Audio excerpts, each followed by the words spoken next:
네, HLB 보도록 하겠습니다. 자, 저번 주에 대해서도 어제, 그러니까 저번 주죠. 예, 주말에 제가 영상을 올려드리지 못했는데, 지금, 금요일 모습과 오늘의 모습을 이렇게 보신다라고 하면, 이 모습이 나오는 것이 비정상이다라고 생각할 수 있는 것은 없습니다. 지극히 정상이다라고 좀 보여지고요. 그러니까 주식이라는 게 물론 상승을 하면 상당히 좋죠. 상승하지 못하면 당연히 하락하는 부분인데 그 위치에 맞게끔 하락하는 것은 이 모습이 저는 맞다라고 말씀을 드릴 수가 있을 것 같습니다. 그래서 여기에서 상승을 이어서 못한다라고 하면 자 당연히 이게 좀 빠지는 부분인데 이 모습은 HLB의 정형적인 모습이다라고 볼 수가 있습니다. 그래서 이러한 모습 속에서 가장 중요한 것은 중심을 잃지 않는다라는 것이 가장 중요합니다. 자, 어떤 내용이냐면 이전에 제가 계속 설명을 드려왔던 내용이기 때문에 충분히 이해가 되실 것이라고 생각이 들고요. 자, 파동을 한번 이렇게 움직임을 본다라고 하면 이런 식으로 이렇게 움직이지 않습니까? 이런 식으로.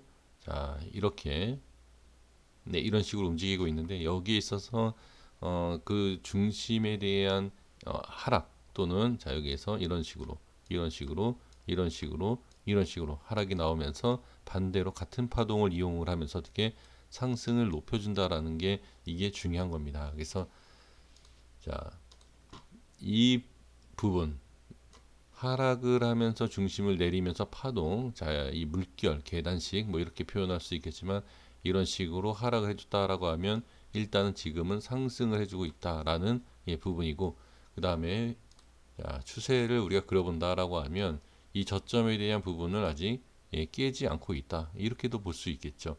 그리고 오늘 같은 경우에는 자 120선에 대한 저항이 생기면서 5일선도 지지를 받고 있는 모습을 볼 수가 있습니다. 그래서 여러 가지의 모습을 봤을 때 우리 개인 투자자분들이 분석하고 매매할 때에는 크게 문제가 있을 만한 내용은 없다. 그런데 여기에서 이제 보신다라고 하면 가장 중요한 게 HLB뿐만이 아니라 주식에서 파동이라는 게 있습니다. 그 패턴을 얘기하는 거죠. 패턴이 있을 때 이러한 모습에서 밀리면 당연히 좋지가 않아요. 그러면 다시 이렇게 들어 올리는 데 있어서 부담을 느낄 수밖에 없다. 그래서 지금 위치에서는 자, 이날이죠. 목요일 날. 목요일 날 저점을 찍었던 게 10만 666원. 자, 일단은 제가 설정한 700원짜리인데 이 자리를 지지해서 일단 올렸지만 다시 저항이 생기는. 네, 여기는 당연히 저항이 있습니다. 여기 위로 자, 이 부분에서 이렇게 들어올릴 때는 저항 없이 쉽게 올릴 수 있지만 여기에서 주춤되면서 어떻게 올리지 못하면 이게 저항자리가 생기는 거예요. 그러니까 여기 있을 때는 제가 분명히 뭐라고 말씀드렸죠. 여기는 돌파하기 쉽다. 그러면 돌파하고 나서 어떻게 추가 돌파로 바로 못한다라고 하면 이게 다시 여기에선 저항이 생긴다라는 거죠. 이 부분에 있어서는 주식이 기본적인 내용이기 때문에 이거는 네, 여기까지만 이렇게 설명을 드릴 수 있을 것 같고요. 이 위치를 한번 익혀보겠습니다. 최근에 있었던 이 위치만 이렇게 모양을 볼게요. 이런 모양을 본다라고 하면 자 여기와 여기를 볼 수가 있습니다. 그죠? 그나마 좀 비슷하다라고 볼 수 있는 자리가 이 자리입니다. 제가 여기서 분명히 뭐라고 말씀드렸죠? 여기에서 밀리면 이 파동에서 이렇게 끌어올리는 모습 이런 식으로 올리는 건 상관이 없지만 여기가 이렇게 밀린다라고 하면 어떻게 다시 이런 식으로 자리를 다시 잡아야 된다. 그러면 조금 밀렸다가 이런 상한가 가까이 상승이 나올 수 있고 또는 이렇게 나왔다가 다시 빠질 수 있는 모양이 있다. 그래서 지금은 이 자리를 지켜주면서 이런 모습이 나오지 않고 들어 올려줘야 된다라는 겁니다.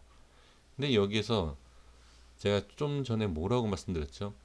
자, 이 패턴은 지금 어떻게 빠지는 하락하는 패턴으로 지금 되어 있지만 여기에서 이제 전환이 되지 않았습니까? 이런 식으로 자 여기에서 차이점이 분명히 있다. 이 부분의 패턴과 이 부분의 패턴은 같을 수 있지만 위치라든지 패턴은 같지만 전체적인 흐름에 있어서는 여기는 하향입니다. 그쵸? 우하향. 하지만 여기는 우상향이죠. 이러한 부분에 있었을 때는 지금 위치에서는 상승을 기대해 볼 수는 있습니다. 그렇지만 예, 그렇지만입니다. 그렇지만 어떻게 여기에서 그만큼 상승을 시키지 못한다라고 하면 제가 말씀을 지금 드린 것처럼 우상향이라고 지금 우리가 생각하고 있는 이 위치에서 상승을 생각하고 있는 상황에서 하락을 한다.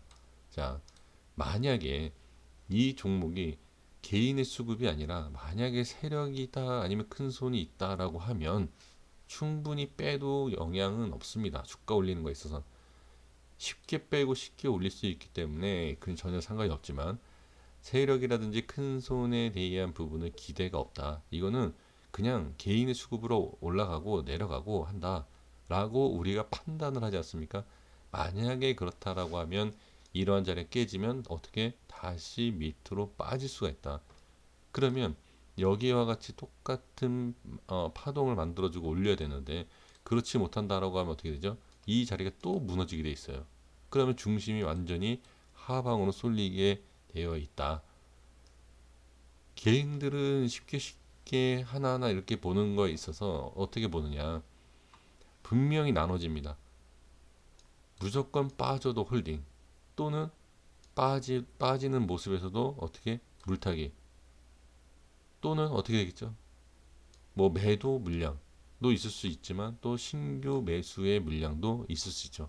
자, 그렇다라고 하면 제 영상을 보시는 우리 선생님들께서는 이렇게 빠진다라고 하면 어떻게, 자, 개인 투자자 입장에서는 어떻게 생각을 하십니까? 제가 지금 세 가지 조건을 다 말씀을 드렸는데 공통적인 게 뭔지 아십니까? 보유다, 보유. 홀딩이다, 추가 매수한다, 물타기 한다. 매도의 의견보다는 그냥 그러니까 매도보다는 어떻게 매수에 대한 보유하고 있다라는 그 확률이 더 많다라는 거죠. 아닐 수 있습니다. 아니면 뭐 아니다. 너는 그렇게 생각할지 몰라도 나는 여기서 무조건 손절칠 거다라고 생각하시는 분들이 과연 100명 중에 몇 명이나 될 것인가? 이거를 한번 생각해 보실 필요가 있다는 거죠. 어, 이 상황에서 만약에 보유하다, 그러니까 매도를 하지 않겠다라는 그러한 부분이 더 많다라고 하면 신규 매수, 뭐 외인이든 기관이 들어온다라고 하면 들어 올리기가 아무래도 더 쉽지 않을까 이렇게 또 생각을 해 볼 수가 있죠. 개인이든 그러니까 외인이든 그거는 사실 큰 의미는 없어요. 제가 종목을 분석을 하면서도 말씀을 드리지만 수급에 있어서는 크게 문제가 되지는 않습니다. 개인이 판다라고 해서 주가가 하락한다. 그거는 아니에요. 그런 건 아니기 때문에 상관은 없지만 외인이다라고 해서 무조건 외인도 아니지 않습니까? 그렇죠? 외인도 그냥 개인으로 보시면 됩니다. 자, 그런 상황에서 제가 말씀드리고 싶은 것은 지금 위치에서 거래량이 많이 터지던 뭐 적게 터지던 일단은 너무 적게 터지는 것은 사실 지금 위치에선 좋은 거는 아닙니다. 거래량이 적당하게 어느 정도 이렇게 터져줘야지 거래량이 이렇게 뭔가 마른다. 이렇게 좀 그러니까 거래량 상당히 적어진 상태에서 주가를 뺀다든지 횡보가 되고 있다라고 하면 별로 좋은 모습은 안 나옵니다. 그래서 이 자, 그럼 적절한 게 뭐냐? 적절하다는 것은 그냥 이 정도 평균치를 보면 돼요. 네, 오늘도 평균치라고 좀 볼 수 있습니다. 그래서 이러한 물량 이상만 꾸준히 나오면서 어떻게 자리를 잡아주는 것이 가장 중요하다. 지금 위치에서는 크게 문제될 부분이 없죠. 뭐 주봉과 월봉상에서 자 한번 보신다라고 하면 월봉에서는 전혀 문제될 일은 없지만 주봉에서는 음봉이 나온다. 자, 그렇다라고 하면 지금 주봉 패턴으로 본다라고 하면 매수 타점 어디?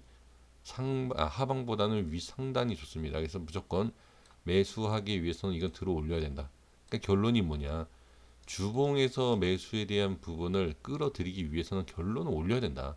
일봉상이든 주봉에서 월봉상에서 상관이 없습니다. 월봉은 그냥 월봉 자체가 너무 좋기 때문에 월봉을 보고서는 매도에 대한 의견보다 매수가 많을 겁니다. 하지만 매수 타점을 잡기 위해서는 월봉보다는 주봉과 일봉을 당연히 볼 수밖에 없습니다. 그러기 위해서는 어디? 우리 개인 투자자분들이 120선에 대한 일봉의 120선 돌파에 대한 부분을 분명히 볼 겁니다. 자, 그렇다라고 하면 이 돌파하면 제가 말씀드린 이 상단의 돌파가 나올 것이고 이 돌파하면서 여기에서는 쉽게 올릴 수 있다라고 제가 분명히 말씀드리죠. 그러면 세 가지 조건이 충분히 나올 수 있다. 상승만 시켜준다. 120선 돌파. 제가 말씀드린 자리 돌파. 또 뭐죠? 120선 돌파하면서 안착을 해준다. 결론이 뭐죠? 양봉 전환이에요. 여기서 분석이 끝나는 거죠. 그렇다라고 하면 저만 차트 분석을 하는 것이 아닙니다. 기술적 분석을 하는 사람들이 대부분이라고 보시면 돼요. 이제 대부분이라는 것은 글쎄요, 개인 투자자분들은 글쎄 차트를 보면서 얼마나 매매를 하시는지 모르겠습니다만 제가 봤을 때는 기본적으로 자 방송을 보십시오. 방송에서도 전문가든 누구든 차트 얘기 안 하지 않습니까? 차트 분석만 해요. 기술적 분석 갖고 되는 게 아니다. 재료 갖고 아무리 떠들면 뭐합니까? 결론 얘기하는 게 양봉, 음봉, 이동평균선 위치 이 얘기하지 않습니까? 절대적인 차트를 그냥 재료하고 호재를 우습게 생각할 수 없는 것처럼 차트도 우습게 생각할 수 없습니다. 그래서 어느 자리를 좋아하느냐 주봉상에서 단기적인 대응을 했을 때에는 이 상태에서 양봉 전환만 해준다. 이게 가장 핵심적인 내용이지 않을까 저는 그렇게 보여집니다. 여기와 여기에 대해서 차이점이 바로 그겁니다. 들 올렸을 때의 양봉을 연속적으로 만들어준 것이 상승의 요인이 될 수 있었다라고 보면 당연히 여기에서도 양봉을 만들어주는 것이다. 그게 바로 120선에 대한 일봉의 돌파 확인이죠. 그 자리가 또한 이 자리고요. 그렇죠?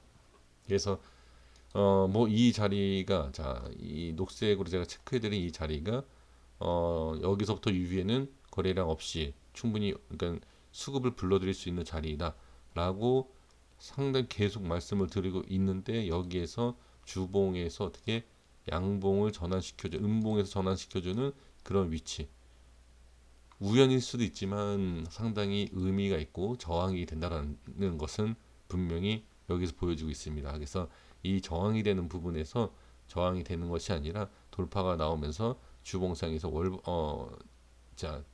양봉 양봉 전환을 해주는 것이 가장 핵심적인 지금 내용이다. 이렇게 말씀을 드리겠습니다. 여기에서 양봉만 나와주고 아까도 말씀드린 것처럼 거기에서 위치만 수급만 붙어준다라고 하면 충분히 들어 올립니다. 저는 그렇게 말씀을 드리겠습니다. 그래서 지금은 당연히 빠지면 좋지 않습니다. 지금 상태에서는 제가 여기에서 뭐라고 말씀드렸죠? 이런 자리에서 아니 여기도 괜찮다.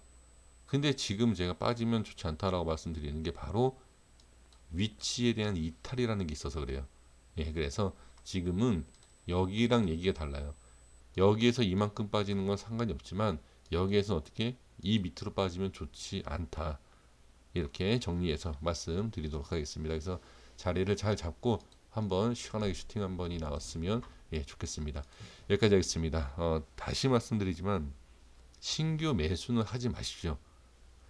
있는 제가 매수를 적극적으로 반대하는 이유가 있으니까 매수는 마시고 그냥 보유 중이신 분들 꼭 수익이나 본전이나 좀 긍정적인 그런 상황에서 나와 주셨으면 좋겠습니다.